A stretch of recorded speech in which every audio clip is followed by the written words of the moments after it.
फजर की नमाज के बाद ये अमल कर लेना, इंशाअल्लाह आपकी हर हाजत आज पूरी हो जाएगी। प्यारे दोस्तों, आज मैं आपकी खिदमत में ऐसा वजीफ़ा लेकर हाजिर हुआ हूँ जिसका नाम सुनते ही आप खुश हो जाएंगे, मचल जाएंगे। हाँ प्यारे दोस्तों, आपने बिल्कुल सही सुना है। आज मैं आपको एक ऐसा और 1400 साल पुराना एक वजीफ़ा बताने जा रहा हूँ जिसको करने के बाद कोई भी आपकी हाजत रह ही नहीं सकती है। यानी आप अगर कोई भी हाजत, आपकी दुआएं मांगते मांगते थक गए हैं, अल्लाह की बारगाह में खूब दुआएं मांगते हैं लेकिन दुआएं कबूल नहीं होती हैं।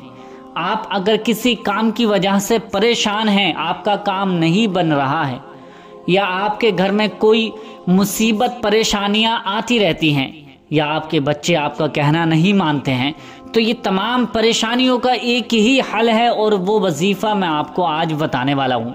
इस वजीफ़े को इस तरह से कर लेना, जिस तरह से मैं आज आपको बता दूंगा, इस तरह से कर लेना जिस मकसद के लिए भी ये वजीफ़ा आज आप करेंगे, अल्लाह रब्बुल इज़्ज़त उस मकसद को आपके 100% पूरा फरमा देगा। प्यारे दोस्तों, वो वजीफ़ा, इसका तरीक़ा क्या है? क्योंकि बहुत से भाई बहन तरीक़ा सुनते नहीं हैं और ये सिर्फ़ और सिर्फ वजीफ़ा सुन लेते हैं और वो जल्दबाजी की वजह से वो जल्द वजीफ़ा कर लेते हैं और वो चाहते हैं कि एक ही दिन में हमें असर में हो जाए, एक ही दिन में हमें रिजल्ट मिल जाए और एक ही दिन में हमारी हाजत पूरी हो जाए, हमारी तमन्नाएं पूरी हो जाएं, हमारे मकसद पूरे हो जाएं।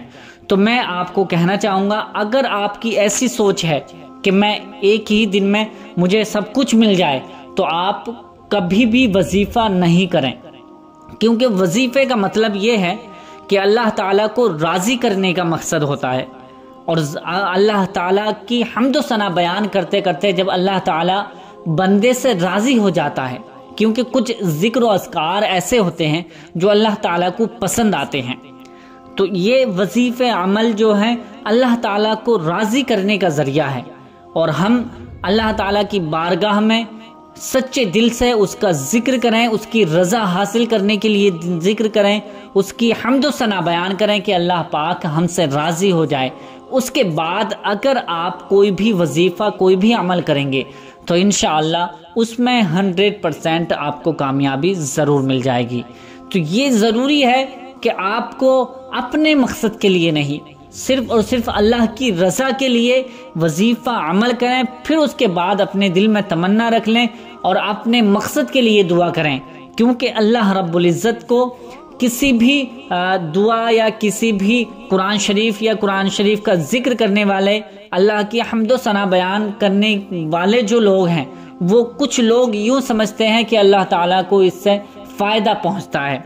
तो मैं कह देना चाहता हूँ कि अल्लाह ताला को कोई फ़र्क नहीं पड़ता आप इबादत करें या ना करें, उसकी ज़ात जैसी है वैसी ही रहेगी और जितनी बुलंद है वो बुलंद ही रहेगी, उसको कोई घटा नहीं सकता और हमारे जिक्र करने से उसको फ़ायदा नहीं हो सकता है। उसकी तो आला है, उसकी ज़ात सबसे बड़ी है, वो सबसे आला व आला है, ठीक है।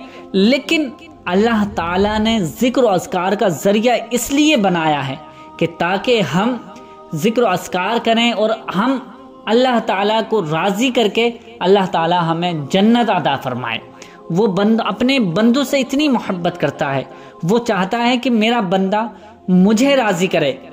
अल्लाह ताला चाहता है कि मेरा बंदा हम्द व सना बयान करें ताकि मेरी रहमत उस बंदे को माफ़ कर दे और उसको जन्नत का फरमाना मैं सुना दूं।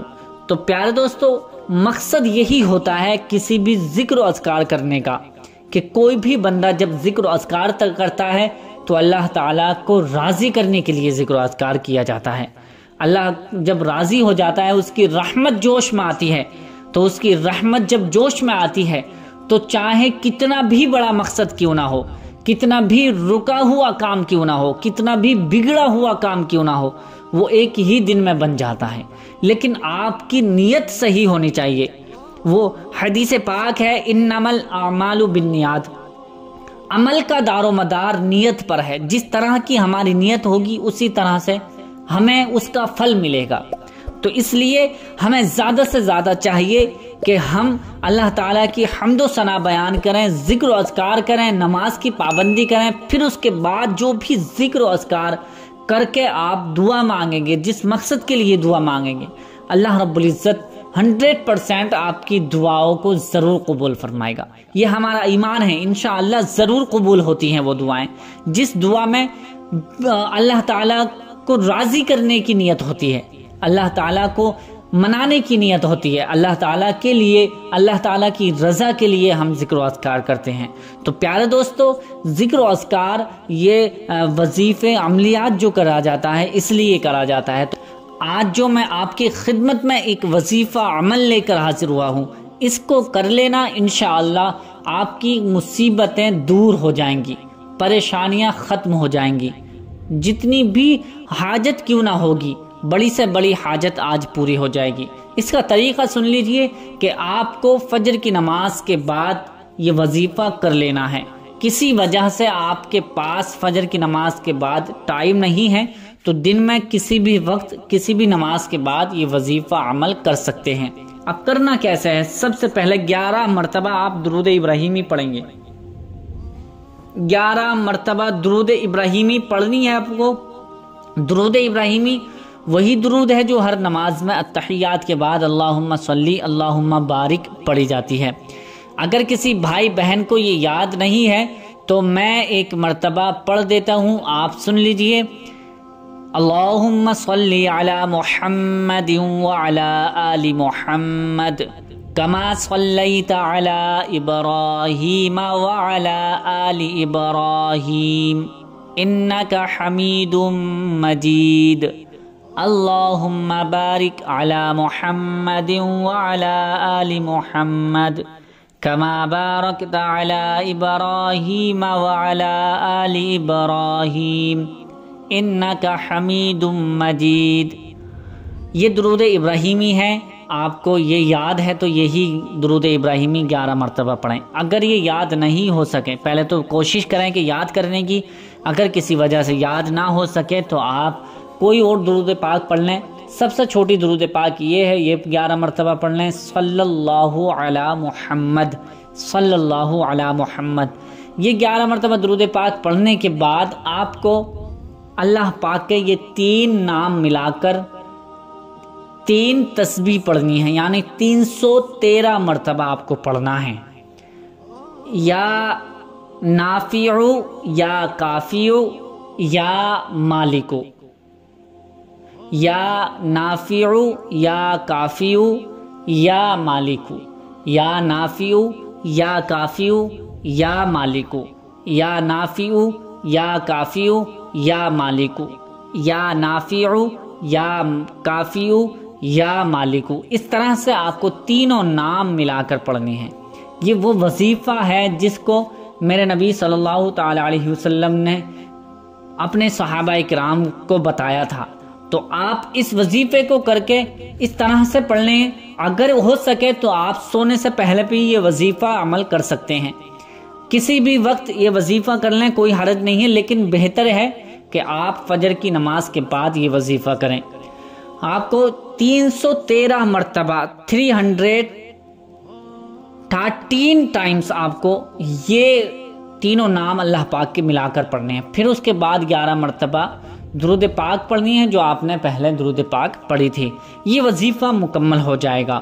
اب یہ وظیفہ جیسے ہی مکمل ہوگا، آپ اپنے ہاتھوں پر دم کریں، دونوں ہاتھوں پر دم کریں اور اپنے اوپر پھیر لیں، اپنے چہرے پر پھیر لیں، اپنے بدن پر دونوں ہاتھوں کو پھیر لیں۔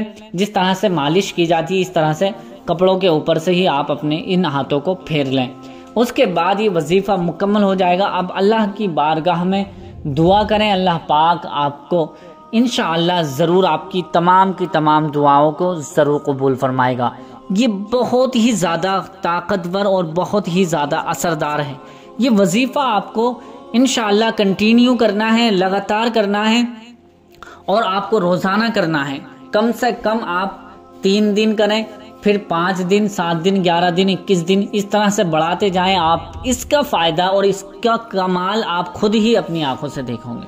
اس کا کرشمہ اتنا زیادہ ہے کہ جو شخص اگر سچے دل سے اس وظیفے کو کر لے، کوئی بھی اس کی حاجت باقی رہے گی نہیں، ہر حاجت اللہ پاک اس کی پوری فرما دے گا۔ تو یہ وظیفہ آپ کو اسی طرح سے کرنا ہے جس طرح سے میں نے آپ کو بتایا ہے۔ امید کرتا ہوں کہ یہ ویڈیو آپ کو بہت زیادہ پسند آئی ہوگی۔ پسند آئی ہے تو اسے لائک کر کے شیئر ضرور کر دیں۔ ملتے ہیں اگلی نئی ویڈیو میں، تب تک کے لیے اللہ حافظ۔